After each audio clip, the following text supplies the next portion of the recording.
ओम शांति। शिव बाबा हमारे अति मीठे बाबा, जो दया के सागर, प्रेम के सागर, ज्ञान के सागर, दुख हरता सुख करता, बिगड़ी को बनाने वाले हैं, भाग्य विधाता है। वो पिता हमें इस समय पर आकर के अपनी गोद देते हैं, अपना बच्चा स्वीकार करते हैं। तो बाबा कहते हैं, देखो गरीब का बच्चा एक शाहूकार की गोद में जाता है, उसका बच्चा बन जाता है, तो उस गरीब बच्चे को की किस्मत जाग जाती है और उसको खुशी का नशा चढ़ जाता है कि मेरा भाग्य उदय हो गया। अब सोचिए, स्वयं भगवान ईश्वर परमपिता परमात्मा, सारे सृष्टि के रचयिता, सर्वशक्तिमान, गुणों के सागर भंडार और दाता ने हमको अपना बच्चा बना लिया। ये कम बात है। बाबा एक एक बच्चे का पैर के नाखून से लेकर के सिर की चोटी तक पूरा ध्यान रखते हैं, बिगड़ी को बनाते हैं, पूर्व जन्मों के किए हुए पाप कर्मों को भस्म कराते हैं। बाबा दया के सागर होने कारण कोटि कोटि बार क्षमा करते हैं। जब तक संगम युग का पाठ चलता है तो बाबा के क्षमा का पाठ भी चलता ही रहता है। हम नाना प्रकार की गलतियां करते हैं, लेकिन शिव बाबा फिर भी रहम दिल, कभी थकता ही नहीं है। ये नहीं कहता कि मैंने इन बच्चों को कितना समझाया है, लेकिन ये बच्चे समझते नहीं हैं। तो दया के सागर, प्रेम के सागर, सुख के सागर, भाग्य विधाता, वर्तमान समय हम बच्चों का भाग्य बनाने के लिए सबसे पहले हमारा अंधकार दूर करते हैं, जो आकर के हमें अपना परिचय देते हैं। हम खुद को भी भूल गए, पिता को भूल गए, घर को भूल गए। We are lost child. तो बाप आकर के कितना हमारा भाग्य बनाने के लिए हम बच्चों को पदम पदम गुना आशीर्वाद देते हैं। ये बाबा की करुणा निधानता है, जो बाप आकर के हम बच्चों पर, हम कैसे भी हैं फिर भी बाबा कहते हैं मेरे बच्चे हैं। तो बाबा दया का हाथ रखते हैं और उसके लिए सहज तरीका बताया, बच्चे अपने को आत्मा समझ, मुझ बाप को याद करो। बच्चे तुम कैसे भी हो, अजामेल जैसे पापी हो, कुछ भी हो, लेकिन तुम मेरे हो। बाबा रियलाइज कराते हैं, बच्चे सारे कल्प की कमाई जमा करते हो। एक एक सेकंड में तुम्हारे एक श्वास में पदम जमा हो जाते हैं। इतना ह्यूज अमाउंट, इतना प्राप्ति सारे युगों में कभी भी नहीं होती। तो बाबा कहते हैं ये संगम युग को वरदान है, तो इसकी गणना नहीं कर सकते हम। कई पदम पदम पदम पदम पदम गुना सौभाग्यशाली है। हमें बाप ने अपना गोद का बच्चा तो क्या बना लिया, अपने नैनों में समा लिया, चरणों में जगह मांगी थी, हृदय में बसा लिया। तो इतना बड़ा भाग्य किसका हो सकता है। तो मम्मा हमारी इसी नशे में रहती थी कि मुझे पिता परमात्मा ने अपना दुआओं का हाथ मेरे सिर पर रखा है, और सदा नशे में रहती थी कि मैं ईश्वरी संतान हूँ, इतने ऊंचे बाप की संतान हूँ जिससे सारा संसार बनाया, सारे संसार का जो रचयिता है, जो सारे संसार का गाइड है, वो मेरा पिता है। तो मम्मा को नशा रहा, चाहे शारीरिक बीमारी आई, कोई समस्या आई, मम्मा को तो समस्या लगी ही नहीं। क्योंकि इतनी प्राप्तियों का नशा, उसके सामने समस्या ऐसे लगी कुछ है ही नहीं।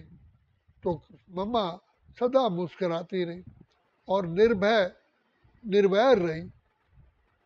कोर्ट में गई तो भी कहा कि मैं ये झूठा कसम नहीं उठाऊंगी, क्योंकि भगवान तो कण कण में व्यापक है नहीं। जज को कहा कि जैसे सूर्य होता है तो सूर्य के होते हुए क्या अंधकार छा जाता है, छा सकता है? इसी प्रकार से अगर परमात्मा हाजिर नाजिर है तो उसके होते हुए ये अन्याय, ये पापाचार, ये दुराचार, ये भ्रष्टाचार नहीं हो सकता। तो ये कसम रॉन्ग है, भगवान हाजिर नाजिर है ही नहीं। तो कोर्ट जज ने कहा कि ये कोड ऑफ कंडक्ट है, ये कोर्ट का रूल है, का रूल आपको चेंज करना है। मैं गलत कसम नहीं उठाऊं। चाहे उसको कितनी बार धमकी दी गई कि आपको अरेस्ट करेंगे, आप कोर्ट का कानून नहीं मान, बोला भले अरेस्ट कीजिए लेकिन मैं झूठा कसम नहीं उठाऊं। आखिर जज को हार खानी पड़ी। कहा अच्छा चलो कोई बात नहीं, आप अपनी स्टेटमेंट दीजिए। तो जो स्टेटमेंट मम्मा ने दी, निर्भय होकर के कहा कि आज घर बार छोड़ करके सन्यासी चले जाते हैं, अपनी नौजवान पत्नी को विधवा बना के चले जाते हैं, बच्चों को अनाथ करके चले जाते हैं, घर का ध्यान नहीं रखते। उसको कोई क्या ऐसा कानून है कि उसको रोके कि आप क्यों जा रहे हो, कहाँ कैसे चले गए? क्या पुलिस उसको पकड़ के लाती है? तो अगर कोई घर गृहस्थ में रहते हुए कोई माता, कोई बहन अगर कहती है कि केवल मैं ब्रह्मचर्य व्रत की पालना करूंगी, मैं सारे घर का लालन पालन करूंगी, संभाल करूंगी, तो कौन सा ऐसा कानून है जो उसको विवश करता है? और दूसरी बात, भारत को स्वर्ग बनाने के लिए महात्मा गांधी जी ने ये प्लान बना रखा है, हम भारत को राम राज्य बनाएंगे। तो राम राज्य कैसे बनेगा? तो जब तक पवित्रता नहीं होगी, जब तक हमारे अंदर दैवी गुण नहीं होंगे, तो जज विवश हो गया, वो कन्विंस हो गया। तो कहने का भाव ये है कि इतना मम्मा को नशा था ज्ञान का, जो सिर चढ़ के बोले। जैसे किसी को शराब पिला दी जाए तो सिर चढ़ के बोलता है नशा, तो ऐसे मम्मा को सदा रूहानी नशा रहता था।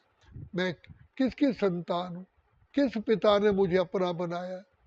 तो जब उनकी माँ और मासी 2 दिन पहले जब बाबा के सत्संग में गई थी, तो जो 24 घंटे रोती रहती थी क्योंकि विधवा हो गई थी, तो जब उनको देखा चेहरे पे परिवर्तन है, तो मम्मा ने उनसे पूछा कि कल तक तो आप रो रही थी, आज तुम्हारे चेहरे पर मुस्कुराहट है, क्या कारण है? तो कहा दादा ने हमको ऐसा ज्ञान सुनाया है जो हमारा रोना ही बंद हो गया, बल्कि मुस्कुराहट आ गई।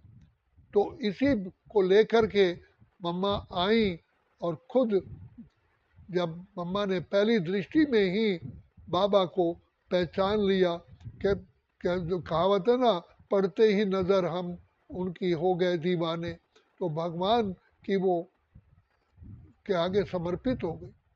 तो बाबा ने पूछा कि बच्ची तुमको कोट पैंट वाले से शादी करनी है या भगवान से शादी करनी? तो कल बताना। तो बाबा को कहती हैं कल क्या बताऊंगी, मैंने अभी डिसाइड कर लिया है, मैं विधाता से मेरी शादी हो चुकी है। तो कहने का भाव ये है, निश्चय नशा जो सिर चढ़ के बोले, तो भगवान हमारा साथी है, हम उनके संग संग रहते हैं, वो भी अपने संग संग रहते हैं, जैसे दीपक में बाती है। नशा हो, खुशी हो, खुलते ही आँख हमें मिलते, हर पल वो साथ मेरे चलते, इतना वो प्यार मुझे करते, उनकी पलकों में हम पलते, हम खुश नसीब उनको पाकर, जिंदगी हमारी गाती है। क्या इतना नशा है? मम्मा सुनाया करती थी कि तुम्हारी तो बाबा को याद करने से ही ऑटोमेटिकली दैवी गुण टपकते हैं, क्योंकि बीइंग गॉडली चाइल्ड, ईश्वरीय संतान होने के नाते ऑटोमेटिकली दिव्यता आती है, श्रेष्ठता आती है, पवित्रता आती है, स्वच्छता आती है, ऑटोमेटिकली आती है। मैं किसकी संतान हूँ? सोचो तुमको कौन मिला है, कौन तुम्हारा साथी है? कदम कदम पे जो मदद तुम्हारी ये एहसास दिलाती है, सोचो तुमको कौन मिला, कौन तुम्हारा साथ। सूर्य चांद तारागण से पूछा गया कि ये आपकी रोशनी कहाँ कहाँ से मिली, कहा उस विधाता की देन है। वो विधाता मेरा पिता है जो सूर्य चांद तारागण को भी रोशनी देने वाला है। तो बताइए, इतने ऊंचे बाप के ऊंचे से ऊंचे ऊंचे से ऊंचे बाप के हम बच्चे हैं, जिसका गायन है ऊंचा तेरा नाम, ऊंचा तेरा धाम, ऊंचे से ऊंचा भगवंत, जिसकी महिमा इतनी अपरंपार है जो सारे संसार के विद्वान भी वर्णन नहीं कर पाए। तो बाबा कहते हैं कि बच्चे, तुम बच्चों को इतना नशा खुशी होनी चाहिए, तुम्हारे कदम कदम पे जैसे कि तुम्हारी कमाई है, कदम कदम पे पदम है, क्योंकि शिव बाबा की याद, भगवान मिला है, भगवान हमारा साथी है। पिता परमात्मा का संग कोई साधारण बात नहीं है, ये तो कितने जन्मों की भक्ति का, तपस्या का फल है। और वो फल पाकर के अगर हमने लाभ ना उठाया तो उसका फिर कौन जिम्मेवार है।